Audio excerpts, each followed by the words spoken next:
بسم الله الرحمن الرحيم. السلام عليكم ورحمة الله وبركاته.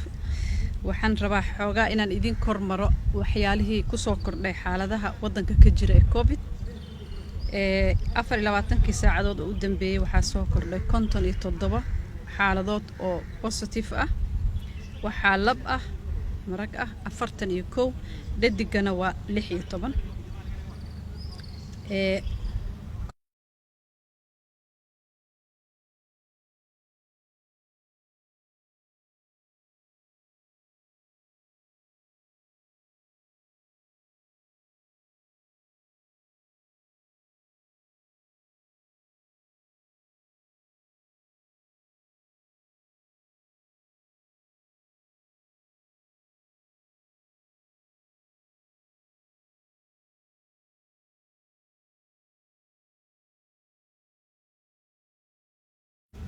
wadarta guud inta case oo xaalad Soomaaliya ka jirto waxa waaye 154 qof.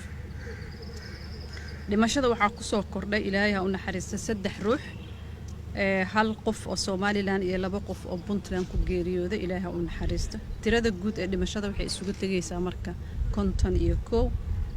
waxaa ka bogsooday 8 qofood. tirada guud ee dadka bogsooday waxay noqonaysaa 118. walaalayaal saad u jeedaan maalinba maalinta ka dambaysa nambarada waa sii kordhayaan. gobolka Banaadir u sareysay, haddana waxaad arkaysaa in maaragta goboladii kaleeto oo Soomaaliya oo dhan ay ku sii fidayo, tirada ay sii kordhayso. horta waa ka duceysanaynaa Ilaahay shartiisa iyo caqabadiisa iyo dhibkiisa Ilaahay naga haayo cudurka. waxaa loo baahan yahay in xakameynta aad loogu dadaalo. ka hortagga wuxuu ka fiican yahay daaweynta. cudurkan daawo ma laha, laakiin in la xakameeyo waa waajibna wada saaran. in la kala fogaado, gacmaha la dhaqdo, nadaafada guud la sameeyo, lagu dadaalo. banaanka in la iska yareeyo, meelaha ciriiriga in la iska yareeyo. haddii qofka uu dareemo calaamado kamid ah calaamadihii cudurka mar walba la baahiyo la sheega, inuu raadsado wacdo nambarada loogu talagalay freega ah lagu siinayo macluumaadka qofka haddii xanuunka uu dareemo, iyo takhaatiir joogto waanin doonta. in maaragtay dadka waaweyn oo da'da ama xanuunada qaba chronic diseases ka loo yaqaan cudurrada raaga, in xanaano gooni la siiyo iyagana laga fakaro. in aan la isu dhawaanin, in la kala dhowrsado waa wax muhiim ah sida loogu hortagi karo cudurka.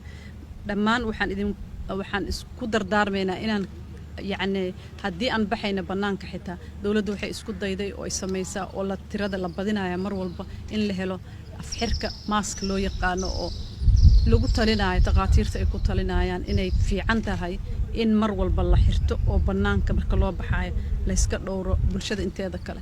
naftaada ku dadaal walaalka iyo hooyada, qof kastoo ku dhow iyo saaxiibka ka ilaali cudurka. insha Allah khayran noo wada rajeeyo. Wassalaamu calaykum waraxmatullaahi wabarakaatuh.